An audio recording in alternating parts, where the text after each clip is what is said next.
السلام عليكم ورحمة الله. لا فامي، كي دايرين؟ لاباس عليكم؟ مرحبا بكم في قناتي وقناتكم سوكا امير. اليوم جيت نشارك معكم قريشلات بلديين كيف ما كتشاهدوا معايا في الصور اللي كيجيو رائعين، هشاش وبنان وخفاف بقوام بسيطه. يعني متوفره في كل بيت، يمكن لك تستعملوا. ونخليكم الان مع المقادير وطريقه التحضير. الابيض، وعندنا نصف كاس ديال الزيت اللي كيعادل 100 ملل، وعندنا كذلك ملعقه كبيره ديال الزبده اللينه، عندنا نصف كاس ديال السكر سنيده ما يعادل 75 غرام، نصف كاس ديال الحليب ما يعادل 100 ملل، وعندنا نصف كاس ديال ماء الزهر ما يعادل 50 ملل، وعندنا ملعقه كبيره ديال النافع وحبه حلاوه. اللي بغى يستعمل غير النافع يستعملو، اللي بغى يستعمل حبه حلاوه يستعملها، لكم الاختيار. عندي كذلك 2 حتى 3 المعالق ديال السمسم اي الزنجلان اللي منقي. كنحتاجو كيس ديال خميره الحلويات 8 غرام، وعندي كذلك الملح انا غادي نحطوها، وملعقه كبيره ديال خميره الفوريه اي ديال الخبز، وعندنا بيضات غنستعملوا بيضه، والصفار ديال البيضه غنستعملوه للتزيين، وكذلك الى تقريبا واحد كاس تقريبا ديال الماء الدافئ اللي نقدروا نخلطوا به العجين الا ما تجمعتش لينا. خليكم معايا الان. ناخذ واحد الاناء او قصريه على هذا الشكل. في الاناء ديالنا غناخذوا الدقيق ديالنا اللي كنا مغربلينه من قبل على هذا الشكل 500 غرام. الان غتلقاوني حاطه لكم المقادير ديال الكيلو بالنسبه لهذا النصف ديال المقادير، تلقاوني حاطه لكم في صندوق الوصف كذلك ديال نصف المقادير. الان ناخذ الدقيق ديالنا على هذا الشكل، نضيفوا ليه الملح، ما نديروهاش جهه الخميره باش ما تهبطناش الخميره ديالنا. تستعملوا نصف ملعقه صغيره، واللي بغى يزيد ملعقه صغيره على حسب الذوق. الان غادي ناخذوا ملعقه ديال الزبده اللي غادي نضيفوها مع داك نصف كاس ديال الحليب اللي غناخذوه ندفيوه. الان ندفي الحليب ونرجع معكم. كيف ما ذكرت انني غندفي الحليب اللي غنضيفوا ليه ملعقه كبيره من الزبده وداك نصف كاس ديال الماء الزهر باش انه يدفي لينا ديك الماء الزهر كذلك. وقبل ما غادي غادي نضيفوا داك نصف كاس ديالنا ديال السكر سنيده، اللي بغى يزيد السكر على حسب الذوق يزيد. المهم هنايا نديروا نصف كاس، اللي كيبغي الحلاوه شويه تكون زايده اللي يستعمل كاس ديال السكر سنيده. كذلك نضيف خميره الفوريه، نضيف كذلك النافع وحبه حلاوه بهذا الشكل، معهم السمسم اي الزنجلان، وخميره من فئه 8 غرام اي ملعقه صغيره.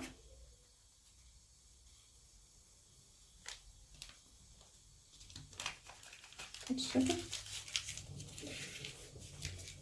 كيف ما كتشاهدوا معايا انا هنا الان دفيت الحليب ديالي. ناخذ الزبده، ناخذ واحد الملعقه كبيره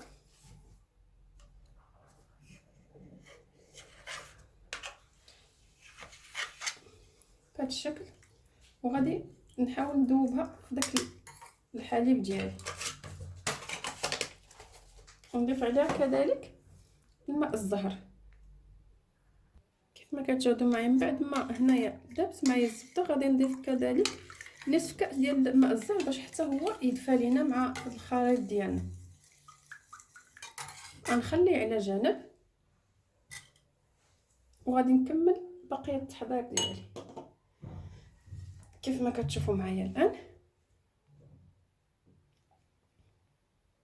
ضفنا السكر والنافع وحبه حلاوه والملح درنا هنا باش ما تفسدش لينا الخميره ديالنا، وكذلك الخميره ديال الحلويات من فئه 8 غرام والسمسم. ونضيف الان بيضه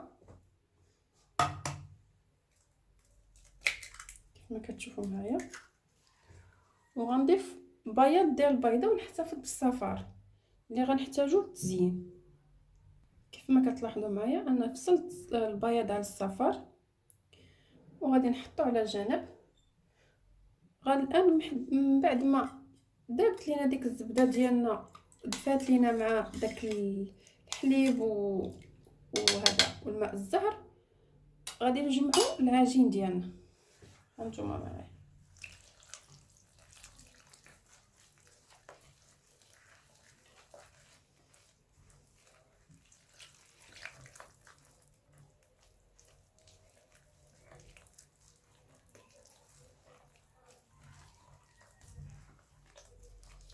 نضيفوا داك نصف كاس ديال الزيت ديالنا حتى هو. عفوا انا راه نسيتو.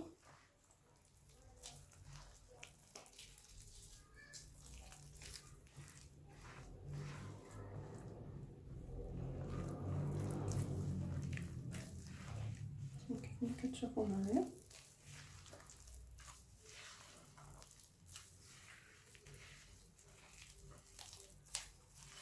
نجمع العجين ونرجع معكم. كيف ما كتشاهدوا معايا اعزائي، هنايا انا كندلك جمعت العجين ديالي. الا خصني الماء انا راني غادي نستعن به على حساب الدقيق واش كيشرب ولا ما كيشربش. كيف ما كتشوفوا معايا هادو هما القراشل ديالنا او القرص كيف ما كنقولوا.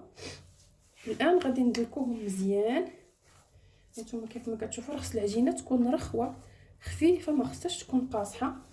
ندلكو العجين ديالنا بشكل جيد وعاد نكملوا.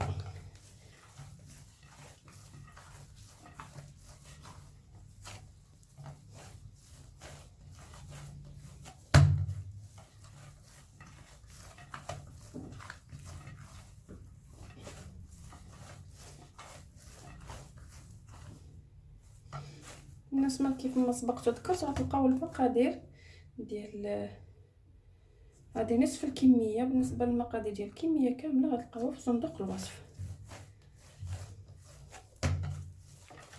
وكيف ما كتشوفوا معايا ها هي العجينه عندي هنايا خفيفه ورخوه، يعني ماشي قاصحه.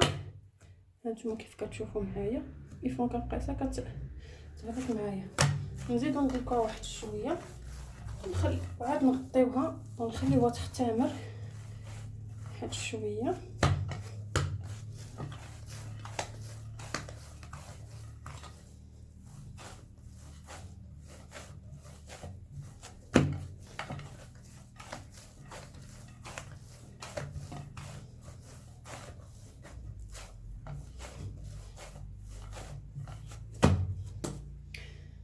المهم الان انا غادي نغطيها ونرجع معكم.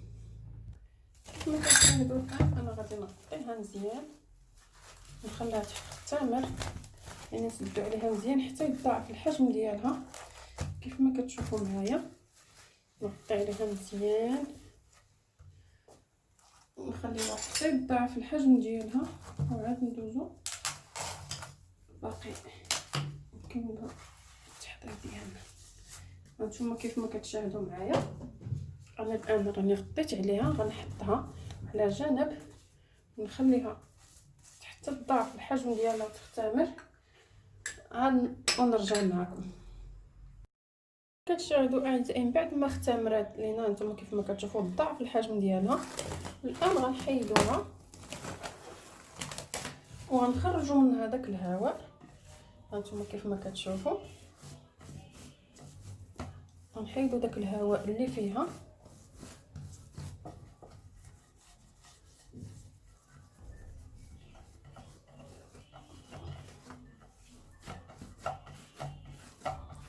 الان غادي نشكلوها تسمح على هاد الضجيج هذا. كيف ما كتشاهدوا الان غادي نستعنوا بقليل من الزيت النباتيه باش غادي ناخذوا واحد القريصات. كيف ما كتشاهدوا كارثه نستعنوا بقليل من الزيت، تديريهم كبارين او صغارين كيف ما كتشاهدوا.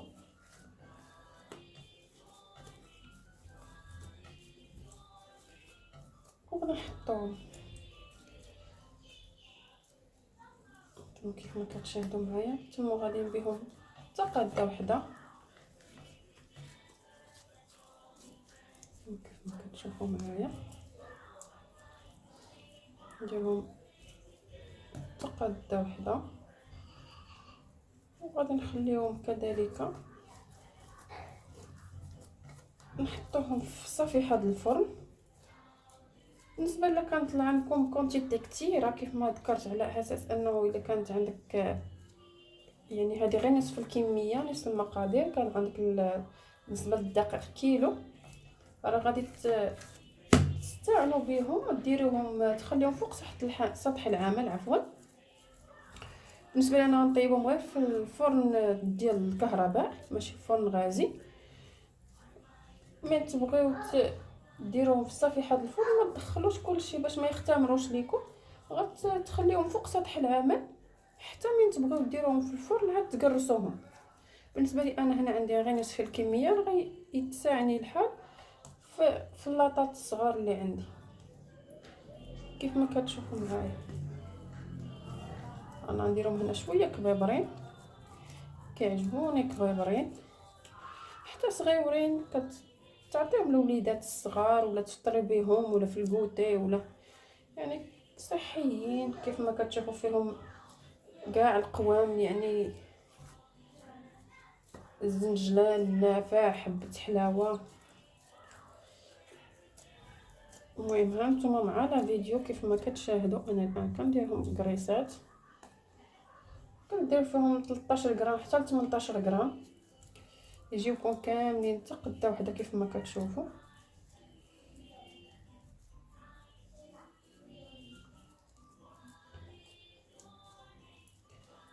كيف ما كتشاهدوا معايا نكمل بقيه ديال القراص ديال هاد القريشلات ديالنا وانا معكم. كيف ما كتشاهدوا الان انا وجدت صفيحه ديال الفرن، غادي نستعملوا كذلك بالزيت، غادي نحطك هكا ونبدا نقرص فيهم نقرصوهم ونحافظوا على الشكل الدائري ديالهم، ونحطوهم بهذا الشكل ونبداو نقرصوهم ونخليهم يختمروا كيف ما كتشوفوا معايا، ونحافظوا لهم على داك الشكل الدائري ديالهم.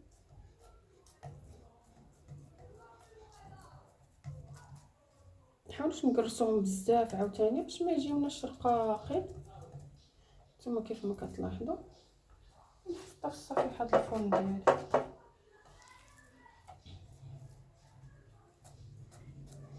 نكملوا على هذا الشكل. بالنسبه اللي عنده الميزان يمكن ليه يعبرهم، يدير 60 غرام 70 غرام، غام صغيورين عاوتاني يديرهم قريشلات صغيورين، راه يديرهم كما قلت 17 18 غرام. نتوما كيف ما كتشاهدوا دير 70 80 غرام كيف ما كتشاهدوا. كنستعملوا قطع الزيت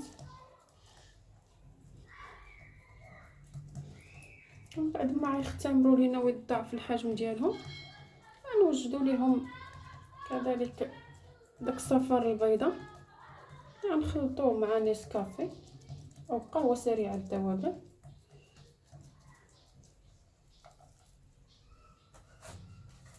حاولوا ما نقربوهمش مع بعضياتهم باش ما يتلاصقوش لينا في الاختمار. كيف كتشاهدوا معايا كنتمنى ان هاد القريشلات هادو ينالوا الاعجاب ديالكم والاستحسان ديالكم، وتجربوهم وتردوا عليا في لي كومونتير، تخليو لي التعاليق ديالكم.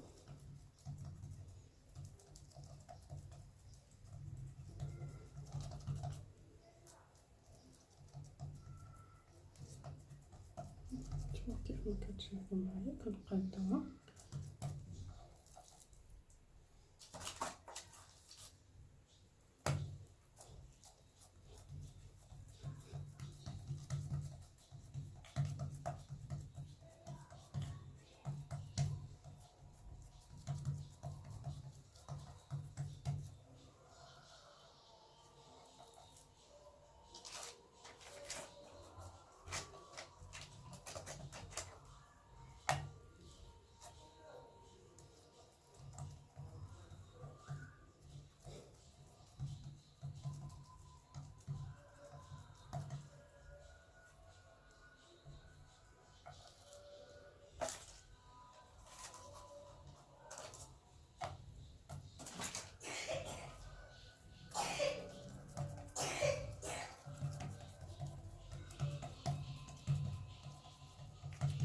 بالنسبه للناس اللي كيبغيو انهم خافوا يتعطلوا او بغاو مزروبين بهم، يسخنوا الفرن من قبل ويحطوا فيه اللاطه ديالهم ويخليوها تختمر، يطفيو عليه ويخليو اللاطه ديالهم تختمر هكا، راه غيوجدوا معاهم بسرعه. واللي هذا يخليهم على خاطرهم حتى يختمروا ويضاعف الحجم ديالهم. المهم هانتوما معايا كتشوفوا معايا خطوه بخطوه في لا فيديو.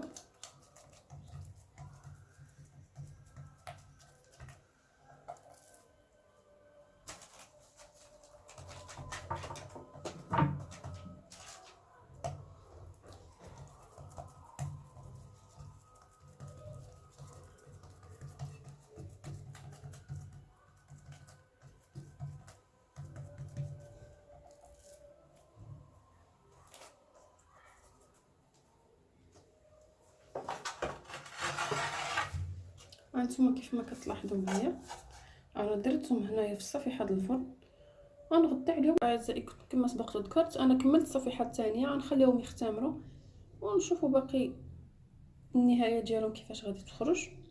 وانتم معايا ما تمشيو فين، خليكم في لا فيديو وكملوا الفيديو الاخير باش تعرفوا النتيجه. بعد ما اختمروا ضاعفين الحجم ديالهم، الان كنوجدوا صفار ديال البيضه اللي يمكن لكم ديروه مع نسكافي. انا درت هنايا الكاكاو والقليل من الخل. غندهنوا هذا الكريسات ديالنا باش ندخلوهم يطيبوا. هانتوما كيف ما كتشاهدوا كندير ديك القبيصه ديال الخل او قطيرات ديال الخل باش تحيد لنا ديك السفوريه ديال البيض.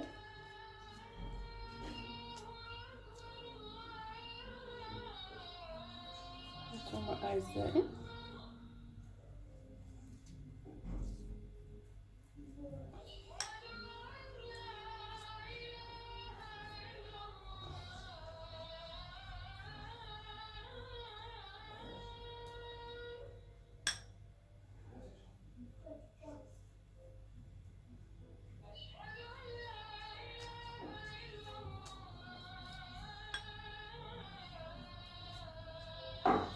ممكن لكم تزينوهم من الفوق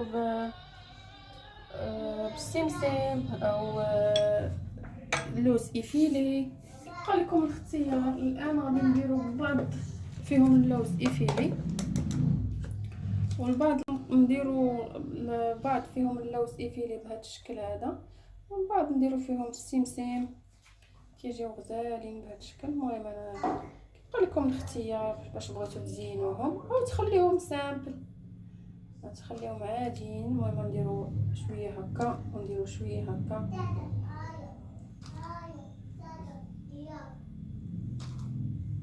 كيف ما كتلاحظوا معايا اعزائي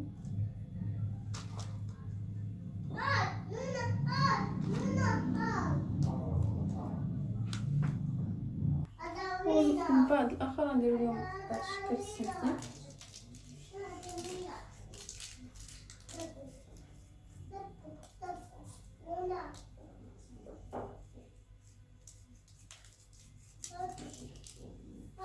الان ندخلوهم من الفرن حتى يطيبوا لنا من الاسفل، وعاد نخليهم حتى يتنفخوا لينا وعاد نطيبوهم من الاعلى.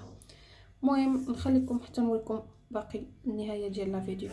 هادو معايا اعزائي، ها هي النتيجه النهائيه ديال القريشلات ديالنا او القرص. هانتوما انا قربت لكم، هادو اللي زيناهم باللوز افيلي. هانتوما كيجيو مفشفشين، هانتوما كيف ما كتشوفوا عرفتي راه باقيين سخانين. وهادو اللي درنا لهم الزنجلان، هانتوما كيف ما كتشوفوا معايا. هانتوما شفتوا كيفاش كيجيو من الداخل، كيجيو مهويين غزالين.